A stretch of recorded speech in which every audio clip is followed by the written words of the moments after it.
We've got one of our top US keynotes. She flew in from New York this morning, and she's been here for most of the conference. Let's give a massive hand to Radha, who's the President and Chief Research Officer of CBS Paramount. Radha. Thanks for having me. How are you feeling? You all right? I'm good. Okay. So let's talk about what's happening in the US. Obviously, a lot of people made references to it, which is absolutely perfect, isn't it, for our discussion. You work at the pointy end of what consumers are doing. So I guess the latest reports I've seen is linear is under 50% of all viewing. And so from your side, what you see within your own network, I'm going to get in trouble for that one, aren't I? Within your own assets, say, what are you seeing? What are consumers doing? And Sure. I think hi everyone, let's wake up a little bit. I mean, I'm saying that mostly to myself, not to you, because you all look perfectly lovely and awake. I love getting on stage with Justin because he says these things, and I'm like, this was something that he scrolled past somewhere and then he put on the panel, because that 50% thing's so not true, right? It's actually like literally not true. It's in a press release from Samba in February. I knew she was going to do this, so I actually wrote down the source. Anyway, I don't know who they are, and I don't know if they're relevant, I don't know if they're legitimate measurements, but let's take a step back, okay. Right? A word that I really love today that you guys are using more consistently, and we should be using more consistently, is this concept of total TV, right? Because I think it's a very powerful concept, and total TV in the US is up. So premium video consumption, ad-supported or not, is actually up 2% season to season, or even year over year, however you look at it. And what's really interesting is the pure broadcast share within that has actually grown. Now, that comes at the cost of some people, usually smaller players, et cetera, who obviously are falling off from the marketplace. But streaming is growing gangbusters as well. And we see broadcast and streaming, or as you call it, broadcast and BVOD, as profoundly complementary. And in the early years, there was a lot of talk of cannibalization. Complementary to linear, is that right? To each other. So, okay. So, and I think of both of them as linear, by the way. Linear is a word that should be deleted from any dictionary. Because I literally don't know what that means. Like, I don't even know what linear is. Because viewing can be live, on demand, and streaming. Yeah. And that could be live streaming, so I don't know if that's linear or not. But overall broadcast viewing, whether it's time-shifted or watched in that moment, along with BVOD, is very much growing and complementary. And I'll give you one specific data point around the complementariness of it, right? Our streaming audience is watching the same top programs as our broadcast audience, but they're about 20 years younger. So we're not cannibalizing, we're just getting to people where they are, the way they want to watch content, and therefore have a very healthy ecosystem, at least in the US, in the case of the US. If you have something that's being broadcast and being live streamed at the same time, the ads are measured as one. So you're actually monetizing them in an identical way, so you don't have to worry about, monetization, cannibalization, and all that. So overall, I think it's, for many people, luckily for us at CBS, a radically healthy ecosystem, but more to come. So TV viewing's going up? Quality TV viewing is going up. And I also want to call out another distinction between what I heard today and the US market. All the things that you call AVOD, right? We don't even put them in the same category. They're not premium video. They are in a different world. So what you call BVOD is what we call AVOD, but all the scrollable media, I love that word, I gotta use that word, scrollable media again, doesn't even belong in the premium video bucket. Okay, so viewership's up and you're present on FAST, SAVOD, AVOD, all these different distribution platforms. How do you know what your consumers are doing? How do you measure that? Because you've got your own distribution platforms and then you're on others. So how do you manage all that? Right, by the way, I should steal that word ASVOD. I really like that. ASVOD was good, wasn't it? ASVOD was good, right? I'm like, why are we SAVODing? Yeah. So I think we will admit that measurement remains a challenge. There are pieces of it, but not in the simplistic way that we often think about it, right? So actually, at CBS, I have a very good idea of how much viewing is taking place and who is viewing.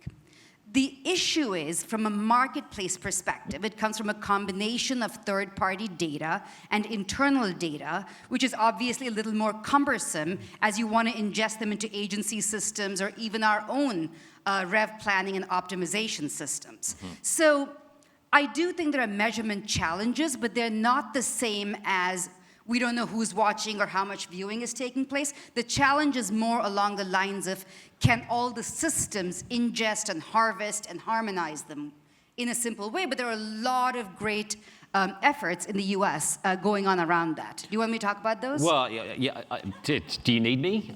Yeah. I always feel like I get told off when I interview Radha. So, all right, based on that, the US are moving into this alternative currencies, multiple currencies. I do love him, by the way. I just like making fun of him. Yeah. Why is that happening? Because nearly every announcement I see from the US is measurement-based. How do you trade on multiple currencies? How does it all work? Right.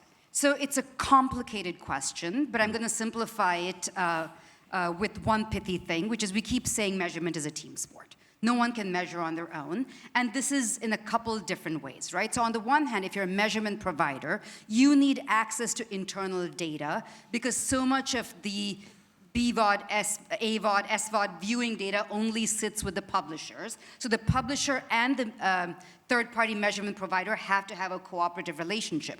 But what is really different in the US today is that those of us who are the big broadcasters are very much approaching it together. We're seeing a degree of cooperation and a pooling together almost of data that is quite unprecedented. I've been in this business 25 years, and I know when we were all like enemies of each other, but now it's very much, you have jigs that are being formed, you have OpenAP, which is a consortium that many of us have an ownership position in, where we're saying, hey, let's have one ID system so someone can buy across all of us broadcasters and place their specific media against auto intenders or people who want to go to New Zealand tomorrow, and use that ID system. And we also recently announced a jig, again, the big broadcasters together, focused on streaming and streaming data. So obviously, we're still in early innings, but there's a tremendous amount of cooperation because we realize that all of us stand for premium video. We stand for great storytelling.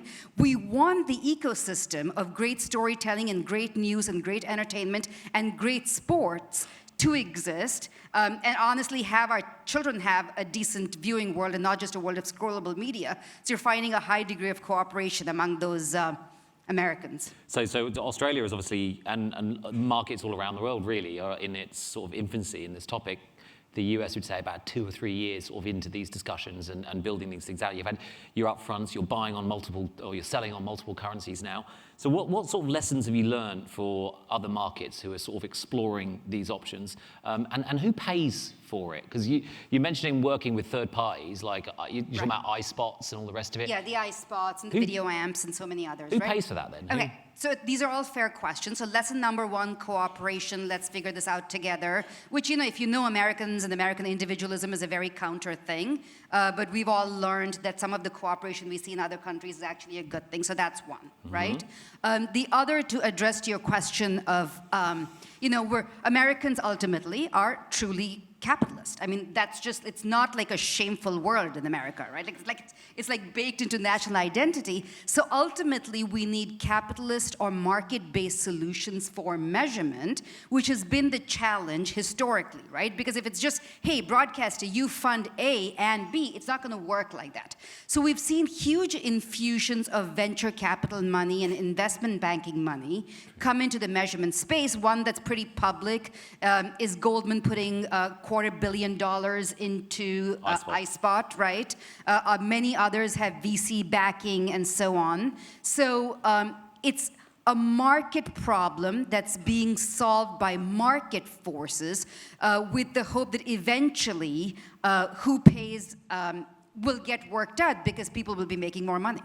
Will these alternative currencies sort of take over Nielsen? Are they buggered? So I don't worry about things like that, right? What we do is... You don't want to answer that question, do you?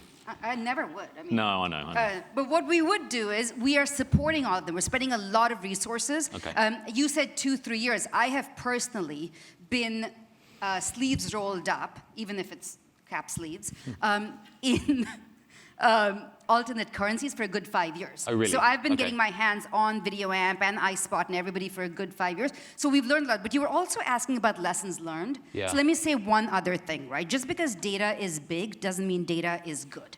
You have to hold any new source of data to accountability and look for representation.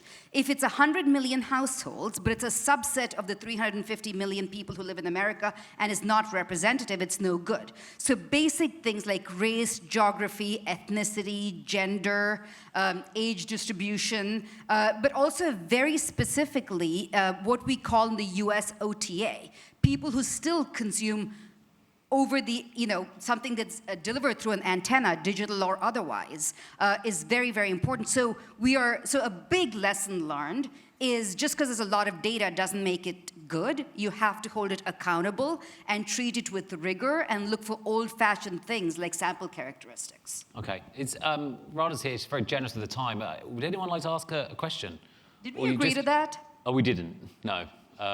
But is that okay? Yeah, it depends on the question. So going to be a hand, it depends on the question. Obviously, if you ask her a question, you're going to get told off. Okay, I'm going to give you one other chance. One other chance, Australia. She's not here for long. How long are you here for? How long are you in Australia for? So, till Friday. You've got till Friday to ask her a question if you don't do it now. Okay, quality of experience. We've had a debate about this, haven't we? Because we both agree that the TV ad experience in the US is kind of rubbish anyway, wasn't it? Like the traditional service. No? Okay. But look, how do you balance all these new services rolling out? How do you balance the monetization combined with the quality issue? We've heard it here today, haven't we, with frequency? Okay. The US have been going through that like a little bit longer. So how are you guys doing that? How are you guys dealing with that? So I'm going to actually separate those out into two questions. And let's talk about the first, which is sort of the quality of the viewing experience and windowing and all of those things, right?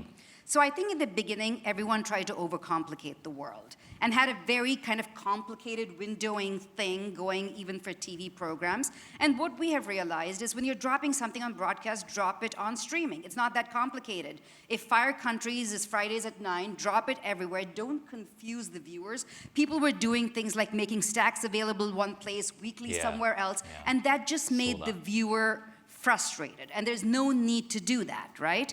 Where windowing is appropriate is, and this is also from my family, Top Gun, Scream 6, that makes total sense because the monetization model is completely different. Get people to go to movie theaters, then let them stream at home. So when you have big theatrical releases like that, windowing makes sense. But if it's the same program that's being dropped on TV, there's no need to overthink or overcomplicate windowing.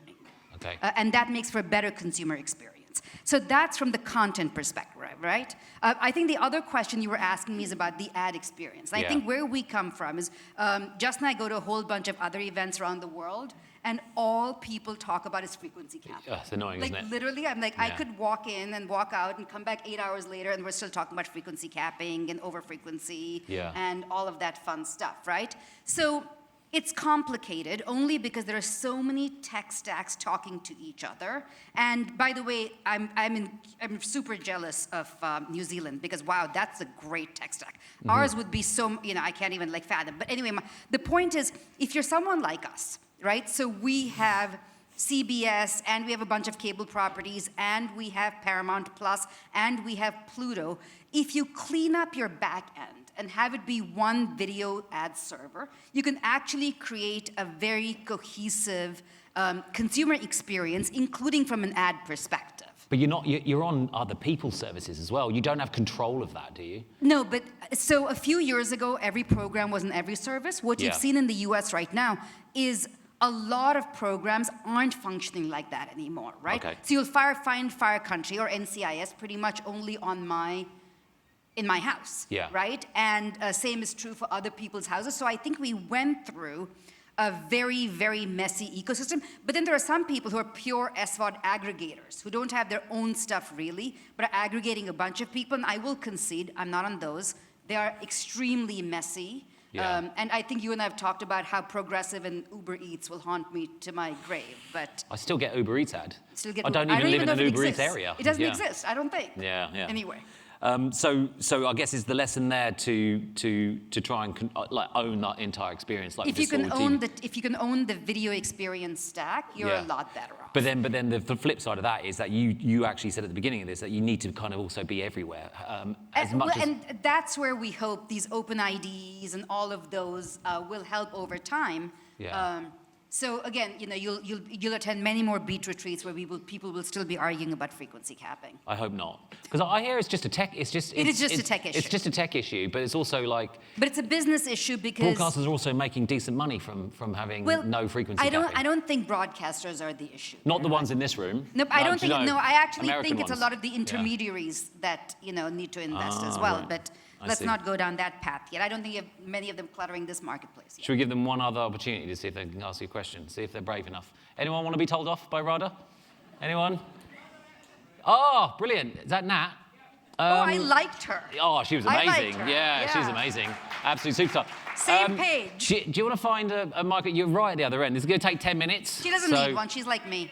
All right, we'll just repeat it. And she also wears nice patterns like me, so we're good. Go for it, Nat. What have you seen in Australia that you wish you could do in the US? Something you could take over there because we're the best in the world at it. The question, by the way, if you couldn't hear, is what have you seen in the US that you absolutely love? Because we're the best in the world Okay.